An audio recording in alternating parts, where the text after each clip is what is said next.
All right, so we're finally done with the Purple 240. It's come such a long way. Very excited for this video because we're actually going to be driving it, making sure everything is solid on it, and then showing you guys everything about the car. So let's get to it. This thing is so nice. You want to pop the hood, Gonzo? So we basically finished up everything on it now. So we got everything done now. We did the J-pipe delete, redid his intake. We got him a carbon fiber valve cover. Oh my God, this thing's looking so good. Everything on the car is ready to rock, ready to drive. I believe he lives in Torrance, so it's gonna be a fun drive. Can't wait for him to see that shit. So let's get some shots of everything. As I said, the entire car got our full chassis harness with basically all the bells and whistles, the Bluetooth radio, the wireless USB, well, not USB, wireless mag charger. He has our keyless ignition system, and we deleted his ignition. We have the Bluetooth controller mounted up, 3D printed right there. It's pretty cool. Got that ready to rock. He has our battery disconnect system, full 1JZ swap, just everything. We did all of his bucket seats, all of his rails, new carpet. Dude, there's just so much to list. Functional cluster, fixed a bunch of issues on the wiring specialties harness. Let me show you one of the cool things we also added to. Sounds so nice. We also gave him our S13 combo switch with OEM mount. It's really cool. We gave him the actual PETG gauge pod that we print right there as well. It goes right there where the vent originally used to be. He has our Premium Race Electronics cup holder on it. We did full exhaust system on it now. And as I said, we already did the, what's that called? The J-pipe delete. So this thing is just super, super nice. It's gonna be a really, really cool daily. Lots of money in this car, and it definitely shows. This thing is so clean. Very happy with how this thing came out. Turn signal is on.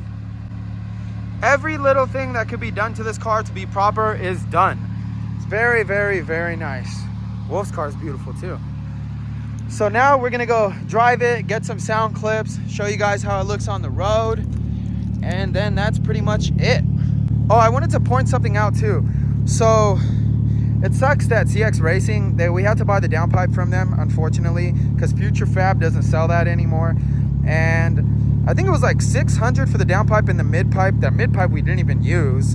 And they don't even include hardware or the gasket. So he bought an eBay exhaust, because apparently the CX Racing stuff bolts up to any exhaust. We got that, and we were saved because this $125 eBay exhaust came with all the gaskets and the hardware that we needed. So this car is pretty much completed and ready to go. So let's go on the road.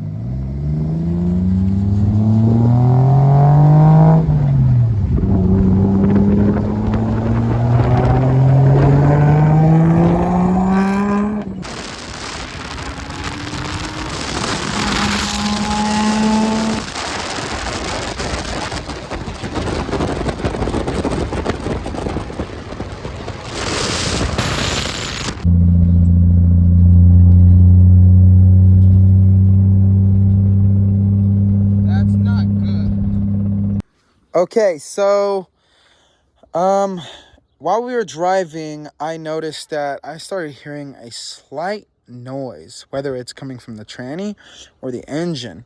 But as I showed you guys, we are getting horrible oil pressure. And throughout this entire time, when we first started the car, we had no oil pressure sensor, right? So we ordered an oil pressure sensor pretty late. Finally got one, finally installed it. And then on the first drive, on idle, it was very low, about 10. And while driving, it was about, I think like 11 to 14 max. So that's really not good. So we checked over the oil pressure sensor. Sensor was good. And it has new oil, VR1 2050, very thick in weight, and it's synthetic. So there should be no pressure issues in this motor. So right now when we were driving, I started hearing that noise. I wanted to hurry up and come back. Drove it in 5th gear the whole way here. And we just checked over everything. Motor is still spinning. I don't feel too much. Took all the plugs out to check everything.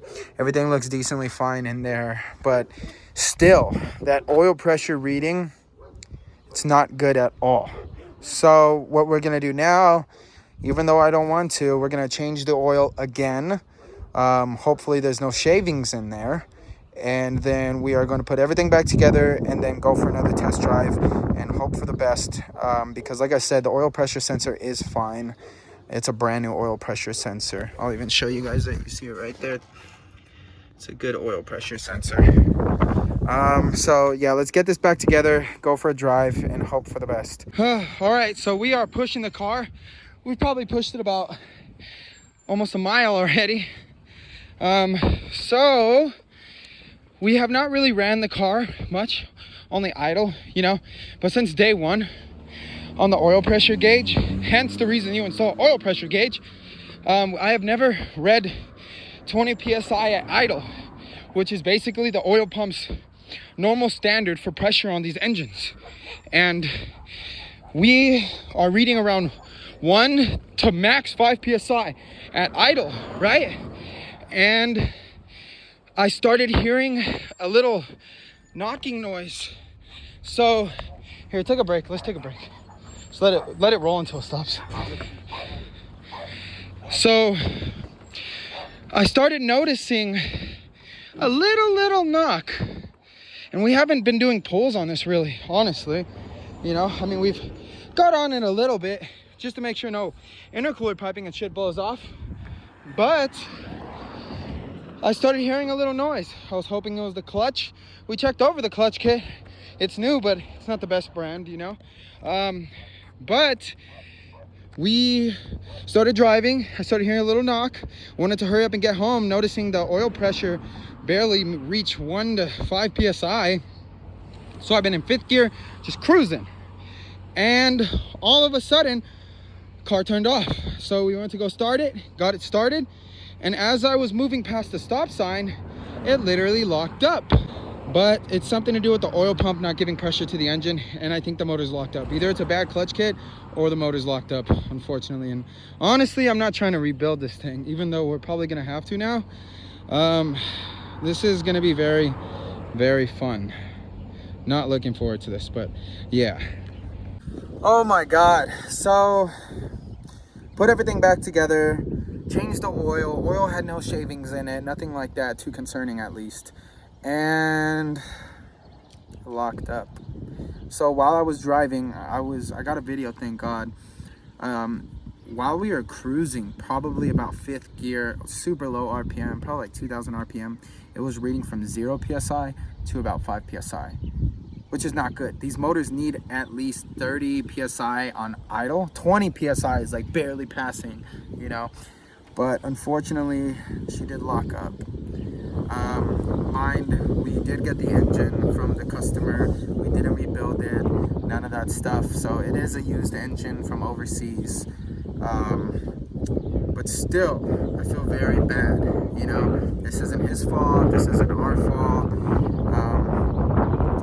It's just one of these unfortunate things that happens when you deal with this type of, you know, car, you know, especially motors being used, as I said, and overseas unknown miles and stuff. I mean, even though it was been low miles, that really doesn't disregard the fact that it has sat for a long time. You know, who knows how much oil was sitting inside of the pump that just turned to crud, you know, moving around once we finally started it. Because this entire time, we haven't had any noise or knocks. And like I said, once we put the oil pressure sensor on is when I started realizing that we started having low oil pressure.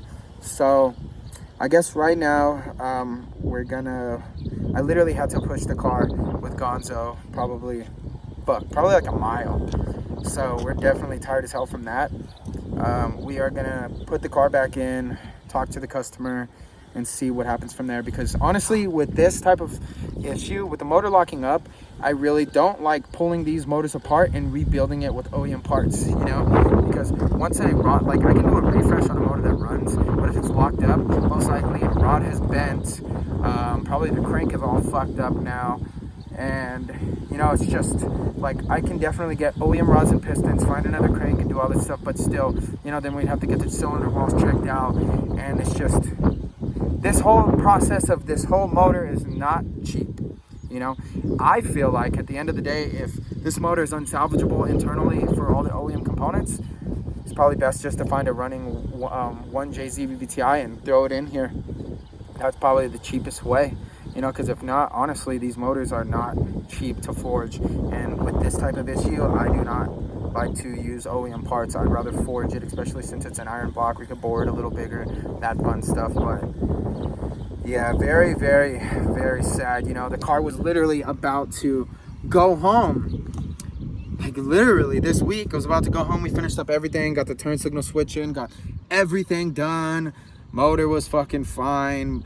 You know, fuel pressure was perfect. Everything was good. So again, this is very unfortunate, but got to deal with this. So I guess this is the end of the video. Sorry it wasn't something great. I'm very sad about this, but at the end of the day, it is what it is. Just got to handle it. But thanks again for tuning in. Stay tuned for what happens next on the 40.